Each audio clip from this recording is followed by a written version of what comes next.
सगळ्या समस्यांचे उत्तर फक्त 16 नियम आणि 16 मिनिटं बघा. तुमच्या प्रत्येक प्रश्नाचे उत्तरे या व्हिडिओमध्ये तुम्हाला दिसतील. अट फक्त एकच आहे. हा व्हिडिओ अगदी तुम्ही शेवटपर्यंत बघा आणि मन लावून बघा. अगदी एकही सेकंद न घालवता. तेव्हाच तुम्हाला तुमच्या प्रश्नाचे उत्तरे मिळतील.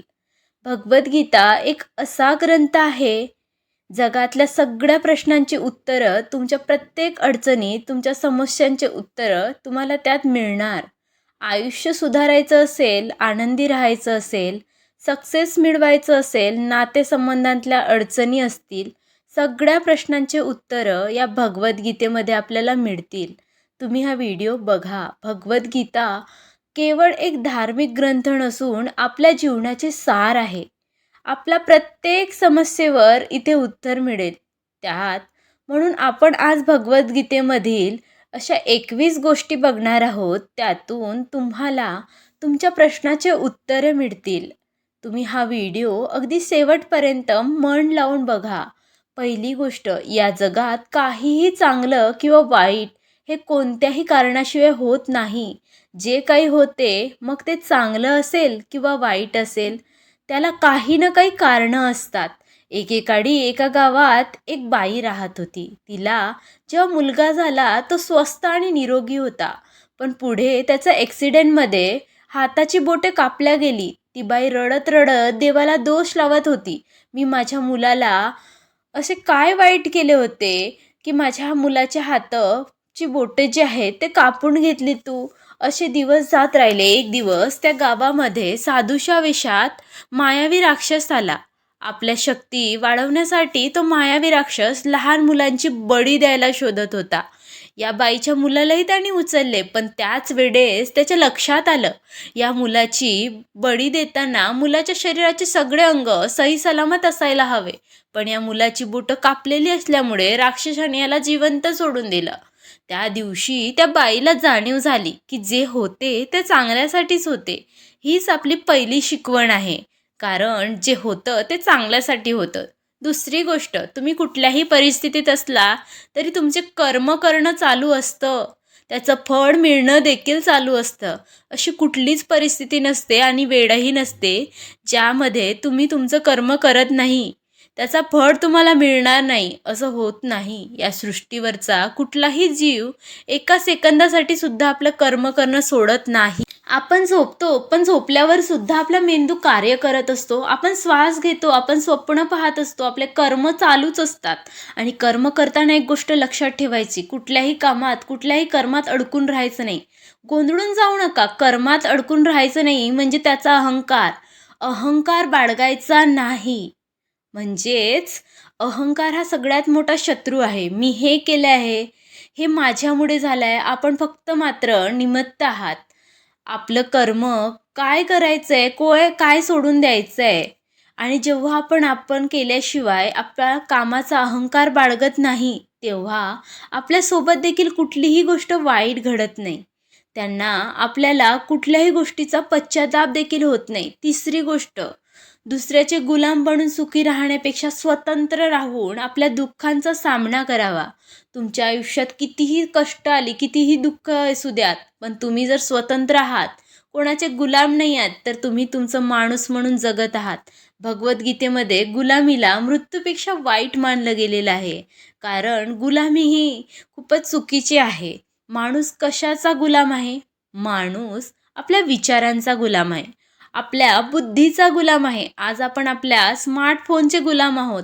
आपण कोणाच्या हाताखाली काम करत आहोत तर गुलाम म्हणून काम करत आहोत. दुसऱ्याची साथ देणं किंवा दुसऱ्याची मदत घेणं आणि दुसऱ्याची गुलामी करणं, यात हलकीशी रेषा आहे. ती म्हणजे ही रेषा आहे सेल्फ रिस्पेक्ट, आत्मसन्मानाची. जोपर्यंत माणूस स्वतःचा आत्मसन्मान सांभाळून काम करतो तोपर्यंत तो स्वतंत्र असतो. पण जेव्हा तुम्ही स्वतःचा आत्मसन्मान बाजूला ठेवून काम करायला सुरुवात केली, तेव्हा तुम्ही गुलाम होता. आपला आत्मसन्मान सांभाळून, आपल्या दुःखाचा सामना करून स्वतंत्र आयुष्य जगा. कुणाच्या गुलामगिरीत आयुष्य जगू नका. चौथी वासना, क्रोध आणि स्वार्थ. या 3 गोष्टी म्हणजे आपल्यासाठी नरकाचा दरवाजा उघडणाऱ्या चाव्या आहेत. एखाद्या गोष्टीची इच्छा होणार साहजिक आहे, पण आपल्या इच्छा पूर्ण करताना आपण इतरांना त्रास देत असू किंवा इतरांचं नुकसान करत असू, तर त्या इच्छा वासनेचं रूप घेतात. तसंच क्रोधाच्या बाबतीत सुद्धा आहे. क्रोध येणं, राग येणं आपल्या कमजोर असण्याचे लक्षण आहे. ज्या माणसाला जितका जास्त राग येतो, तो माणूस तेवढा जास्त कमजोर असतो. कोणाच्या भल्यासाठी तुम्ही रागवत असाल तर ठीक आहे. पण बीपी हाय होणं, रागाने डोळे लाल होणं, रागाने घाम येणं, याला काय म्हणायचं? तुम्हीच सांगा. याला राग येणं असं म्हणतात आणि त्या रागाने कोणाचंही भलं होत नाही. स्वार्थ, लालच, सोन्याचे अंडे देणाऱ्या कोंबडीची एक गोष्ट तुम्ही ऐकलीच असेल. कोंबडी सोन्याचे अंडे देते म्हणून कोंबडीच्या पोटात खूप सारे अंडे असतील, म्हणून मी आज कोंबडीलाच कापतो. सगळे अंडे बाहेर काढून घेतो. म्हणून कोंबडीच्या मालकाने कोंबडीला कापलं. पण त्यातून काय निघालं? तर त्याचं तात्पर्य हे निघालं की कोंबडी मध्ये काहीही निघालेलं नाही. आपल्या लालची भावनेमुळे जे मिळत होतं ना, तेही तो गमावून बसला. वासना, क्रोध आणि स्वार्थ, लालचीपणा या तिन्ही गोष्टी आपल्याला नरकात पाठवतात. इथे नरक म्हणजे मेल्यानंतरच्या नरकाची गोष्ट करत नाहीये मी. इथे नरक म्हणजे जिवंतपणे नरक यातना भोगणे म्हणजेच नरक म्हणते. 5वी गोष्ट, माणूस जेव्हा जन्माला येतो तेव्हा नग्न अवस्थेत येतो आणि जेव्हा त्याचा मृत्यू होतो तेव्हाही तो रिकाम्या हाताने जात असतो, सोबत काहीही नेत नाही. याचा अर्थ तुम्ही जिवंत असताना जे काही तुमच्याकडे आहे ते काल दुसऱ्याकडे होतं, आज दुसऱ्याकडे आहे आणि तुम्ही गेल्यानंतर दुसऱ्या कोणाकडे तरी ते जाणार आहे. म्हणून कुठल्याही गोष्टीचा अहंकार बाळगू नका. तर तुम्ही तुमची वागणूक काही मागे सुटत असेल, ती आहे तुमची माणुसकी. माणूस म्हणून जन्माला आलो आहोत तर माणुसकीने वागा. सगळ्या गोष्टी नश्वर आहेत, त्या तुम्हाला इथेच सोडून जायचं आहेत. हे नेहमी लक्षात ठेवा, कारण आपण फक्त वाईट कपन सोबत घेऊन जातो, बाकी काहीच घेऊन जात नाही. ना आपली धनदौलत, ना आपले मुलं. 6वी, तुम्ही आज तुमच्या आयुष्यात जे काही आहात ते फक्त आणि फक्त तुमच्या विचारांमुळे आहात. आज तुम्ही ज्या पदावर असाल, मग ते वरच्या पदावर असाल किंवा खालच्या पदावर असाल, ते फक्त तुमच्या विचारांमुळे आणि तुमच्या स्वतःवरच्या असलेल्या विश्वासामुळे. एखाद्याला भिकाऱ्याला श्रीमंत व्हायचं असेल तर तो विचार करेल की मला श्रीमंत व्हायचं आहे आणि त्याने तसं मनात आणलं ना, तर तो श्रीमंत होण्यापासून कोणीही थांबवू शकणार नाही. अगदी तसंच एखाद्या श्रीमंत माणसाला रस्त्यावर यायचं असेल, स्वतःला बर्बाद करायचं असेल तर तेही होऊ शकतं. एखाद्या खेळाडूने त्याचा खेळ सुवर्णपदक मिळवलं, ते फक्त होतं त्याच्या विश्वासामुळे, त्याच्या इच्छाशक्तीमुळे. कारण एक खेळाडू मन लावून खेळत असतो. 7वा, या जगात शांत आणि स्थिर व्यक्ती तोच आहे ज्याची बुद्धी आणि ज्याची आत्मा एकाच बाजूने आहेत. ऐकायला थोडा विचित्र वाटेल, पण खरं आहे. जगात तोच माणूस समाधानी आहे ज्याचं मन, बुद्धी म्हणजेच विचार सोबत आहेत. असा व्यक्ती कधीही खुश आणि आनंदी राहू शकत नाही. ज्याच्या विचारांमध्ये खूप साऱ्या इच्छा आहेत आणि जेव्हा इच्छा पूर्ण होत नाही तेव्हा माणसाची चिडचिडपणा यायला सुरुवात होते. जर तुम्ही स्वतः शांत समाजाने ठेवून सगळं काही कराल तर तुमच्यासाठी योग्य आहे, चांगलं आहे. तर तुम्हाला जगात आनंदी राहण्यापासून कोणीही अडवू शकत नाही. आपल्या दुःखाचे सगळ्यात मोठे कारण म्हणजे काय? आपल्या इच्छा, आपल्या आकांक्षा, हे सर्वात मोठं कारण आहे. आठवं, कोणतंही काम चांगलं किंवा वाईट कसं ठरतं, तर त्या कामामागच्या तुमच्या भावना, तुमचे हेतू काय आहेत, त्यावरून ते काम चांगलं आहे की वाईट आहे हे ठरतं. ते काम करण्याच्या मागे तुमचा हेतू काय आहे, कसं आहे, तुम्ही ते काम स्वतःच्या स्वार्थासाठी करत आहात की कोणाच्या भल्यासाठी करत आहात, हेही तुम्हाला ठरवायचं आहे. त्या कामावरूनच तुमची ओळख होईल. काम तर एकच आहे, पण हेतू वेगवेगळे आहेत. महाभारतात पांडव आणि कौरव दोघेही युद्ध करत होते, पण पांडव धर्मासाठी युद्ध करत होते आणि कौरव अधर्मासाठी युद्ध करत होते. युद्ध एकाच ठिकाणी होतं, दोन्हीकडून सारखीच ताकद लावली गेली, तरीही पांडव युद्ध जिंकले, कौरव युद्ध हरले. तर फक्त हेतू. 9, सत्य आणि चांगुलपणा यांना कधीही हरवता येत नाही आणि लपवताही येत नाही. म्हणून सत्य खरं बोलताना कधीही घाबरू नका. आणि चांगलं काम करताना कधीही मागे हटू नका, हे भगवान बुद्ध देखील सांगतात. सत्य आणि सूर्य कधीही लपवल्या जाऊ शकत नाही. तुम्ही जर एखादं वाईट आणि खोटं काम करत आहात तर ते आजच सोडून द्या, कारण वाईट काम लपत नाही. 10वं, जर तुम्हाला काही मिळवायचं असेल तर तुम्हाला संघर्ष करावे लागेल.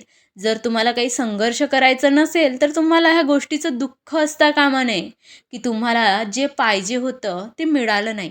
तुम्ही तुमच्या कामाचा परिणाम स्वीकारायला हवं. तुम्हाला काही मिळवायचं आहे, तुमच्यासाठी एखादी गोष्ट खूप खास आहे, तर तुम्हाला मेहनत घ्यावी लागेल त्याच्यामागे, आणि ती तुम्हाला हवी आहे, तर तुम्हाला त्याच्यासाठी संघर्षही करावं लागेल.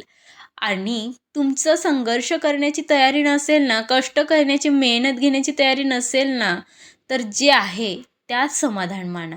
मग ते चांगलं असेल, वाईट असेल, तुम्ही सुखात असाल, दुःखात असाल, जी परिस्थिती आहे ना, तिला ॲक्सेप्ट करा. 11वं, तुम्हाला एखादं काम करण्याची सूट आहे, मुभा आहे, पण त्या कामातून होणारा परिणाम, मग ते तुमचं जिंकणं असेल किंवा हरणं असेल, त्यांच्या परिणामांमध्ये तुम्ही स्वतःला अडकवून ठेवू नका. ही एक अशी गोष्ट आहे जी माणसाला समजली तर माणसाची सगळी दुःख जी आहे ना, ते नष्ट होतील. कारण आपण एखाद्या कामात अडकून राहिलं तर आपलं सगळं लक्ष त्यात असेल. बहुतेक वेळा आपण खूप मेहनत करतो आणि मनामध्ये हा विचार आणतो की आपल्या मेहनतीचे फळ आपल्याला कधी मिळेल, का मिळत नाही, आणि हा विचार करून आपल्या मनाला पण आपण कायम अशांत ठेवतो. तुम्ही फक्त तुमची मेहनत करा, इमानदारीने काम करा. तुम्हाला फळ कधी ना कधी चांगलं मिळणारच आहे, हे नेहमी लक्षात ठेवा. 12वं, या जगात आपण काहीतरी चांगलं करण्यासाठी, काहीतरी शिकवण्यासाठी आणि स्वतःला उत्कृष्ट बनवण्यासाठी आलो आहोत. आणि जो असं करत नाही ना, तो प्रत्येक दिवस मरत असतो. माणसाचा अंत 2 प्रकारे होतं. एक तर त्याचं शरीर संपल्यानंतर, शरीरातून प्राण निघून जाते, गेल्यानंतर त्याच्या शरीराचा जो मृत होतो ना, तो पहिलं असतं.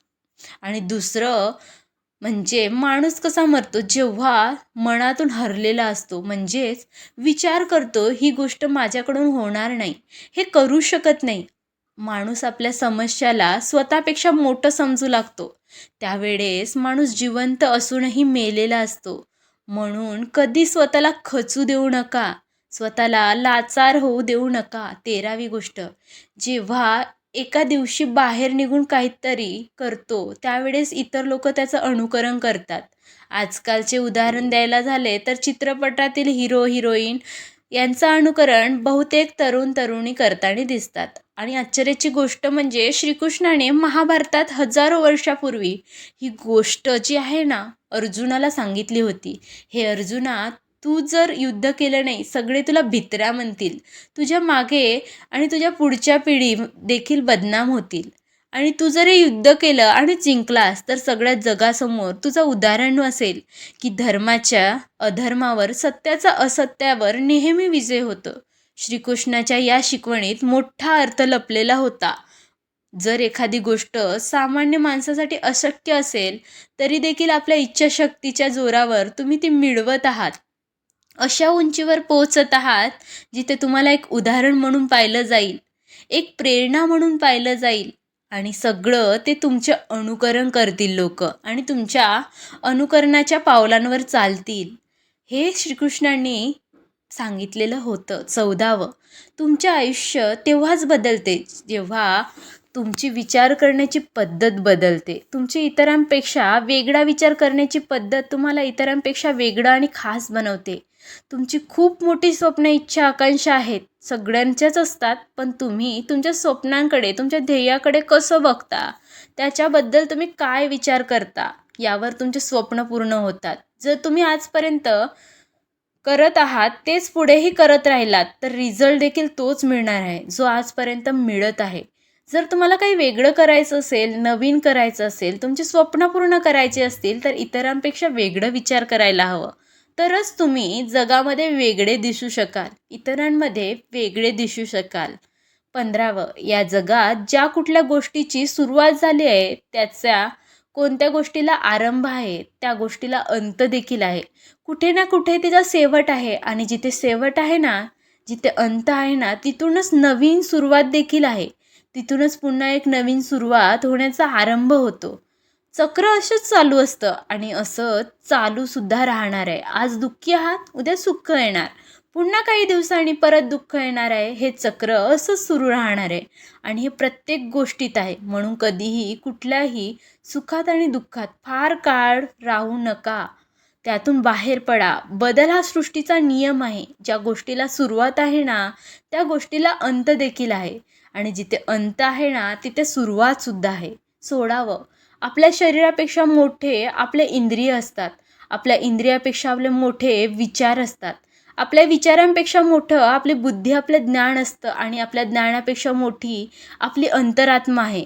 याला सोप्पं करून आजच्या भाषेत सांगायचं झालं तर श्रीकृष्ण म्हणतात, जे आपल्या भाऊ शरीरावर भोवती अडकडून राहतो ना, तो सगळ्यात चुकीचा माणूस असतो. आपल्या शरीरामध्ये, आपल्या भावनेमध्ये जो अडकून असतो, त्याला कुठल्याही गोष्टीत स्थान नसतो. हा व्हिडिओ तुम्हाला आवडला असेल तर लाईक नक्की करा आणि नवीन असाल तर सबस्क्राईब नक्की करा. थँक्यू.